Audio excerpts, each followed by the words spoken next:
just want to do the whole time, that's fine.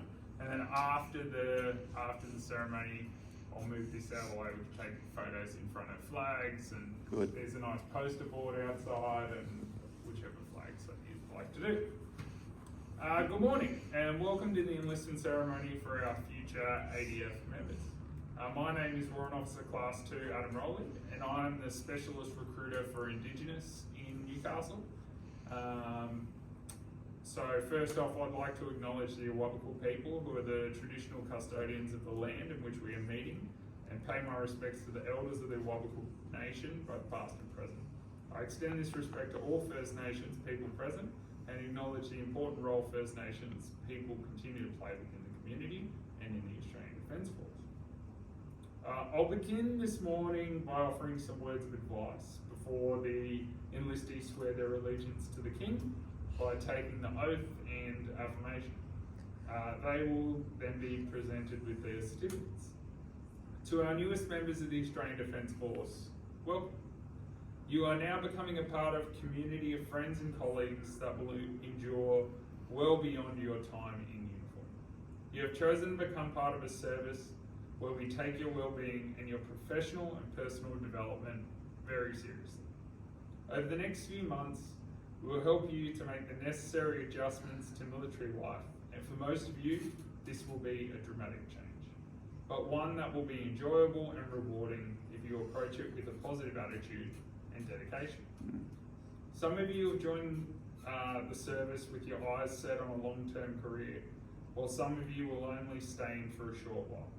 Regardless of how long you stay, the service will offer you many opportunities to develop your skills, improve your knowledge, and advance yourself in your chosen career. Each of you have joined for different reasons, but each of you must now undertake to live by the ADF's values of service, courage, respect, integrity, and excellence. These values are what we stand for and guide us in everything we do. Our training centres have been graduating exceptional servicemen and women for many years now. While some of the methods for the training you are about to undertake have changed, some aspects of your training remains the same. So I would like to offer some advice for the weeks and the months ahead. Courage is both physical and moral. Ensure you do the right thing and look out for your mates and strive to achieve success. Be prepared. There are many things that you have relied on your families for and will now have to do for yourself. In order to juggle all of your tasks, you will have to organise your time and prioritise your tasks. Help each other. The newly appointed personnel that are joining with you today and throughout the country will now become your teammates. If you do not help each other to conquer the challenges you will face during your training and throughout your careers, you will not succeed. If you find yourself ahead of the game and coping with the challenges put before you, then look around for someone in your team that may need your help. You are only as strong as the weakest member of your team and must always look out for each other. Be proud. Always take pride in yourself, your uniform, your unit, and your service, as you are joining an organisation steeped in history and an organisation that is part of the Australian identity. To date, our servicemen and women have all served and will continue to serve our nation, both at home and overseas, with distinction. You only have to watch the news or read the papers to see where your fellow ADF members are. Be proud to join them. Regardless of what you're going through, either in your military training or during your initial employment training, have fun with it. Enjoy the experience for what it is, which is an opportunity of a lifetime. To the families and friends here today, I think it is important to let you know that the ADF values and the support you provide your loved ones in their chosen career. Yours is not an easy task, particularly when your loved ones is required to deploy in support of government objectives. However, let me assure you that the welfare and safety of our personnel are the foremost in everything we do. Your support, your understanding and your encouragement are vital factors in the morale of the men and women both in peace and conflict. I can assure you that the majority of us presently serving, no matter how many years served, have achieved our goals in the ADF because of the support of our loved ones, and with that, let me welcome you to the wider Australian Defence Force community. Now, before I get on to the certificates and reading the Oath and Affirmation, noting that we are close to Anzac Day, it is the support of the families that really get us through these times. Me and my wife have been together for 14 years, and out of that 14 years, I think I've done 4 of those years where I've been away from home. And without her support and my 2 kids, who are actually outside the room now because school doesn't go back to Wednesday, without their support, my career in the ADF wouldn't have happened.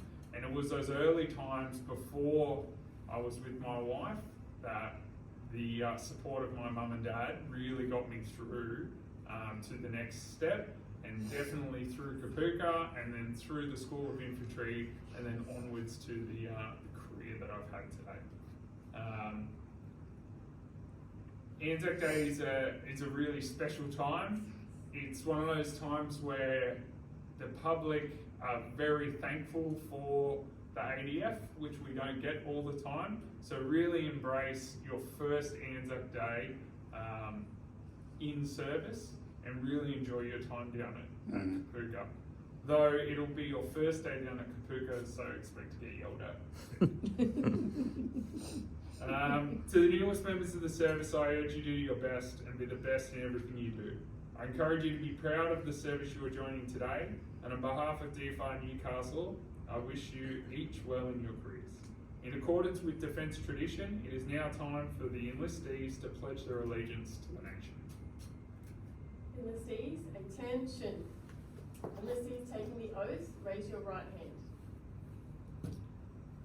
I, Bryson Levi David, swear that I will well and truly serve swear that I will well and truly serve His Majesty King Charles III, His Majesty King Charles III, his heirs and successors according to law, his heirs and successors according to law, as a member of the Australian Army, as a member of the Australian Army, and that I will resist his enemies and that I will resist his enemies and faithfully discharge my duty according to law. and faithfully discharge my duty according to law. So help me God. So help me God.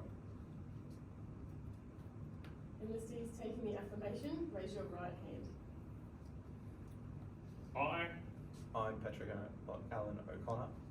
I, Hayden Mitchell-Kelly, and together promise that I will well and truly serve promise that I will well and truly serve His Majesty King Charles III, His Majesty King Charles III, his heirs and successors according to law, his heirs and successors according to law, as a member of the Australian Army, as a member of the Australian and Army, that I will resist his enemies And I will resist his enemies and faithfully discharge my duty according to law. and faithfully discharge My duty my according duty to law. according to law. Nice one. Awesome. We'll now present the certificates of enlistment. Patrick, well done. Thank you very much. Congratulations, welcome. Thank you. Well done. Welcome. Welcome. Welcome. Can't wait to take that earring out. Well, Don't even. We only ladies and discussed that gentlemen, this please morning. join me.